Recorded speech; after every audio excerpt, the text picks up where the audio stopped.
welcome to our Betfred Sports Talk here at the Quest Media Network studios. I'm Lewis and I'm joined by Peter Spencer from Betfred. How are you doing today, Peter? Yeah, great, thanks very much. So we'll start with the Premier League. The top four's already been decided after United's thrashing of Chelsea last night. They beat them 4-1.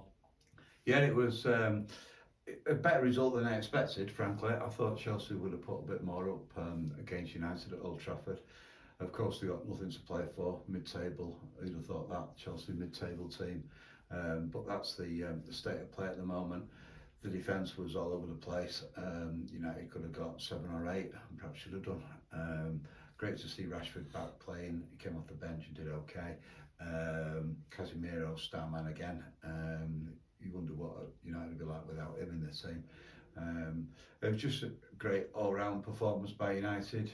A little bit of a cruise, I suppose. Had very much an end of season feel about it. But they got the point they needed, and they've got a top 4 finish, and they could in fact end up third in the table, with Newcastle drawing in our last game.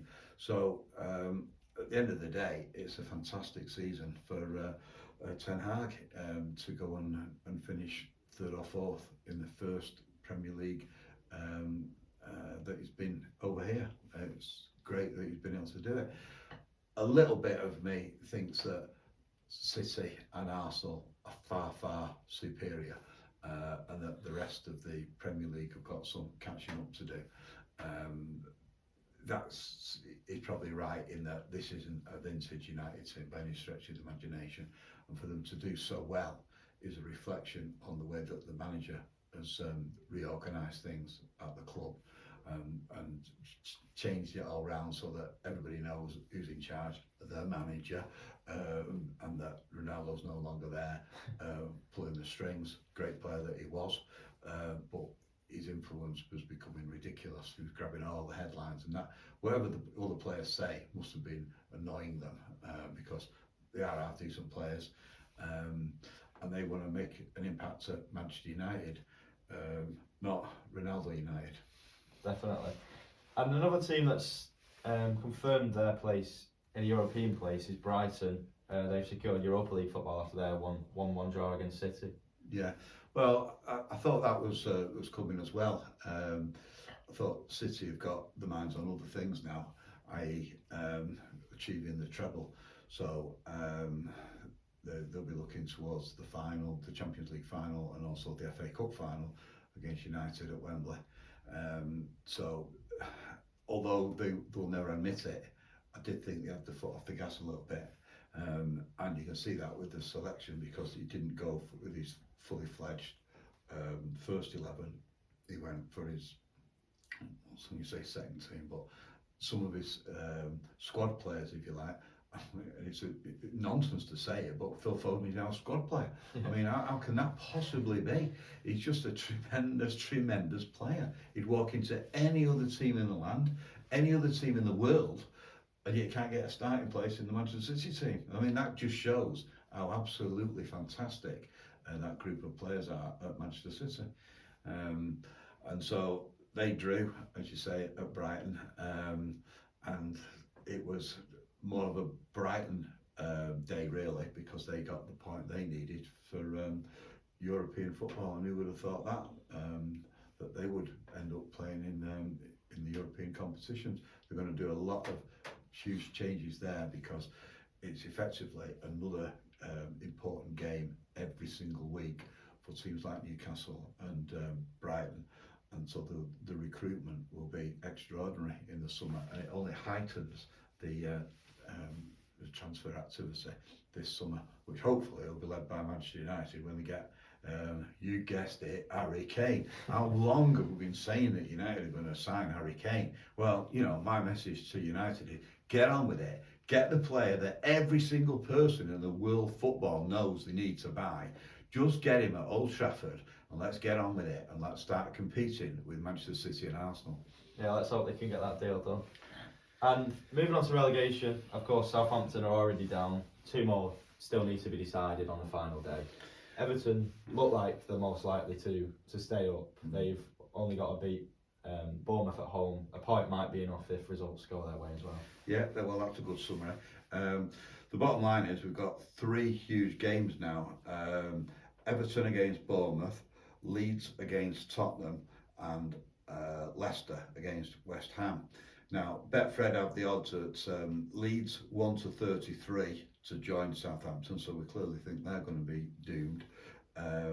Leicester 1-5, we think they'll be doomed as well. And we think Everton, as you rightly point out, because they've got 2 points of more than the other 2 aforementioned, they're 11-4 to avoid the drop. So we think it'll end up with Southampton, Leeds and Leicester. But these supreme Premier League finale games do spring a lot of surprises. You've only got to start thinking about City and the Aguero goal and United and all the rest of it. They do have a surprise, a sting in the tail if you like, and it could happen on Sunday. So all eyes now, because the champions have been decided, the top 4's been decided, will hugely be on these 3 games. So in those matches we think Everton a 4-9 to beat Bournemouth. Betfred have Bournemouth 6-1. They've nothing to play for, of course. Neither have Tottenham at Leeds, but we do think that that'll be a win for Tottenham, 7-5. Betfred have them. Leicester against West Ham. Well, we think Leicester will win that. 19-20. Betfred have them, so nearly evens there. So the bottom line is we think all the teams will win, and it stays it is. That's what the odds say. But you know, as I said before, there is often a sting in the tail on the last games of the season, which all take place at 4:30 on Sunday. Yeah, there could definitely be some surprises. And in terms of the Manchester teams on Sunday, Manchester City are playing Brentford away. That'll be a tough game for them. Yeah, it will. Well, no surprises here, but we've got Haaland 9-4 with Betfred to score the first goal. Alvarez, and I suspect he might start, you know, because he's done nothing much wrong, apart from have Haaland in front of him in the in the team. He's 7-2. Foden, one of my all-time favourite players. I mean, why he's not starting is unbelievable. Well, it's because of the Grealish's form. That's the top and bottom of it. Foden is 9-2 to score the first goal.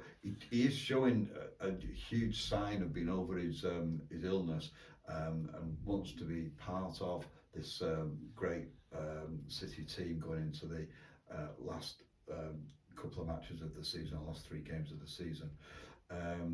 He's 9-2 with Betfred to score the first goal. Mahrez, another one similar to Foden, walking to any other team in the world. He's 5-1 to score the first goal. And on the other side of Manchester, Manchester United, they've got Fulham at home. Both teams with not much to play for at all. Hopefully we can see some sort of younger players coming to the United team and maybe some of the older heads rested for that FA Cup final.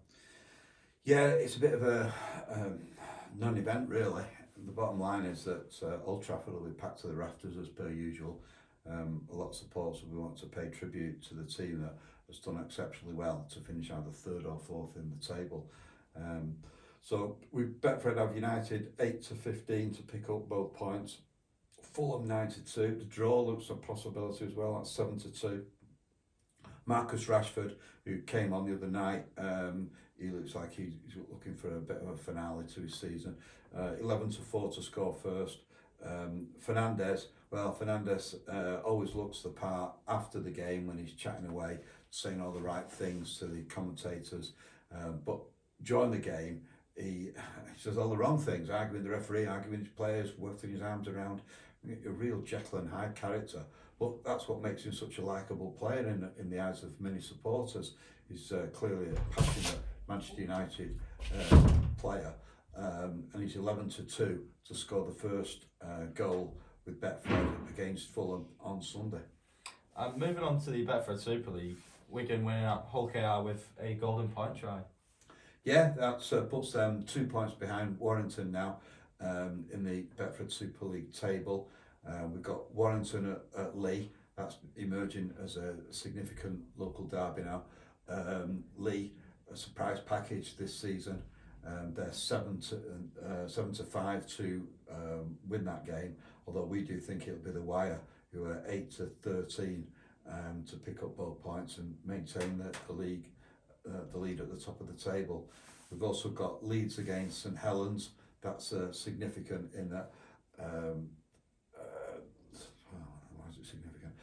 That's significant because Saints will be looking to get the consistency that's been so successful in the past. Leeds will be looking to maintain their fortress at home, which has been waning somewhat recently. Leeds are behind St Helens in the table as it happens, so we think that it'll be a Saints win 4-7. Betfred have Leeds at 6-4 to pick up both points, and then on Sunday we've got Salford against Hull FC. These are both highly ambitious clubs going head to head on Sunday at 3 o'clock. Salford 8-11 to win that. Hull FC 6-5.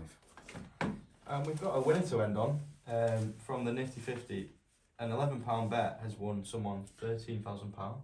Yeah, well, I've spoken to this guy, an electrical contractor, somewhat of a larger than life character from the northeast of England. He bet £11 and won 13,631. He was telling me that the best years of his life was when he was 26 and 27, and unsurprisingly those are two of his four numbers that won. He's a 55-year-old father of two. So I said to him, well, what happened when you were 26 and 27? He said, well, don't tell the wife. He said, but I lived in Madrid for a while. He said, I had a smashing time there. He said, and so those two numbers have stuck with me. And the two other numbers were 32 and 39. Well, I was laughing so much about the first numbers, I forgot to ask him what happened when he was 32 and 39, but perhaps that's best that he keeps that to himself. And Fred himself was saying that this loyal customer must have had such a cracking time in Spain in his mid-20s to stick with those numbers, and he's wishing him all the best, and good luck to him. Yeah, good luck to him. Thank you, Peter, as always. And if you do fancy a bet, you can bet online, on the app, or in Betfred stores.